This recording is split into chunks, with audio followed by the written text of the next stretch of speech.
Hello everyone, today we are going to show you how to install Apple CarPlay and AndroidAuto on your Toyota RAV4, but it can be installed to any other Toyota model with EU specs built from 2019 to 2021.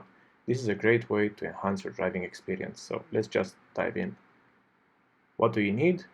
A compatible flash drive, 32 GB at least. Just make sure it's formatted correctly and loaded with the relevant firmware.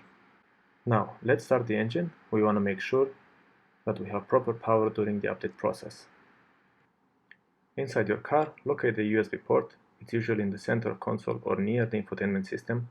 Make sure to check the correct port before connecting the flash drive.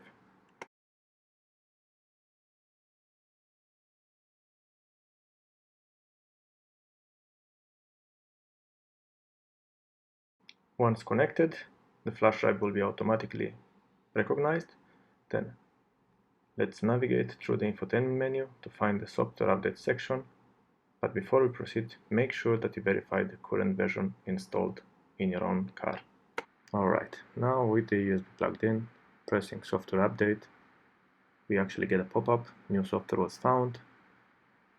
It's mentioning that the only module updated will be the audio one from 1105 to 1257, and it's very important for you to double check the module of this EU in your car, which is the European specs. All the compatible models will be left in the description of this video. Okay, let's press the update software. Now we are going to be prompted with what this update will be bringing to your car.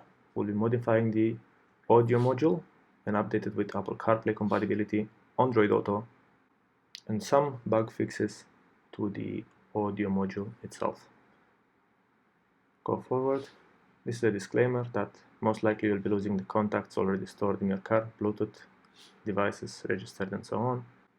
On my car, it was not deleted anything, and even if it happens, first time you'll connect your phone again, everything will be back. Okay, let's press agree. Pop up. There's a 400 megabyte software update. It will be added to the multimedia system, so to the audio module. Before doing so, it is best to make sure once again that the engine is running, so we are not losing power during the update process. Alright, let's start the update process. By clicking yes. And then I will just fast forward through the update, so we don't want to be stuck watching the progress bar, but I will leave everything here for the sake of the timing and to show you guys that the video was not interrupted in between or amended with it. Enjoy watching and see you again when the update is finished. Here I realized the camera was locked in portrait mode.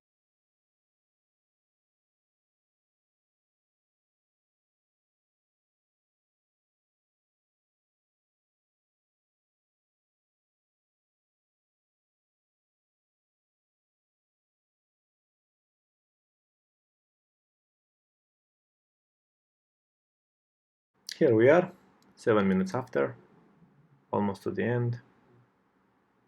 New software is ready to be updated. Just follow the steps on the screen. You don't actually need to move the car, you could stay right where you are. As instructed, we will be turning off the engine and we will be turning it back on again for the update to be completed.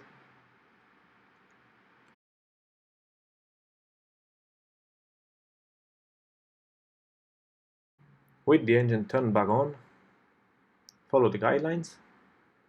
The software will be updated.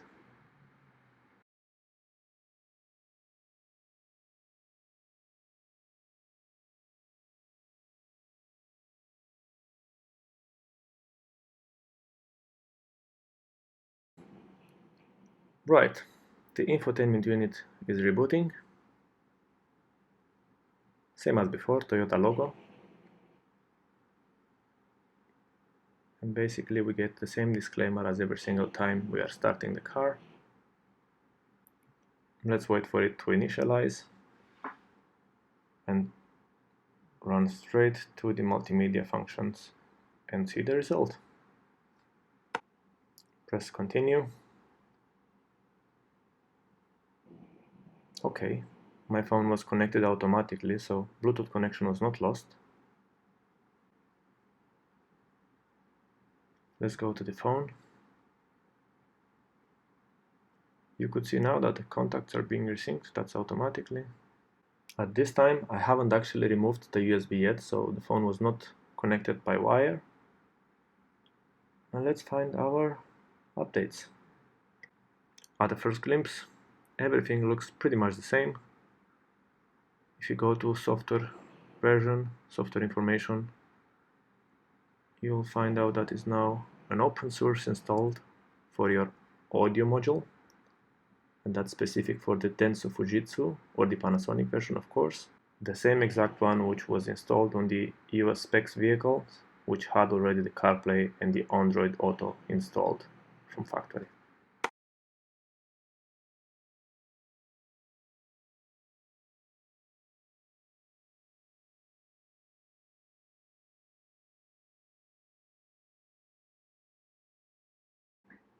Alright, let's take the phone, remove the flash drive, connect it with the wire, and see the miracle. This update consists in a wired function of CarPlay in AndroidAuto, therefore make sure to use the original cables. This update will only bring wired connection both for CarPlay and AndroidAuto.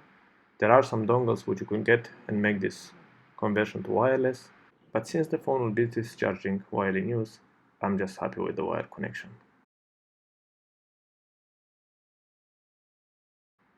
Let's just give a few more seconds to initialize. This is the first time. There's a pop-up, phone got disconnected. That's the Bluetooth connection, I think. And voila, magic happened. Apple CarPlay is available for this device. Since this is my daily drive, I'll just press always enable, but you guys can adapt to each other's situations. And there you go, Apple CarPlay. Press allow on the prompt on your phone. This way your phone will automatically connect to CarPlay even though it is locked. And let's dive in a little bit.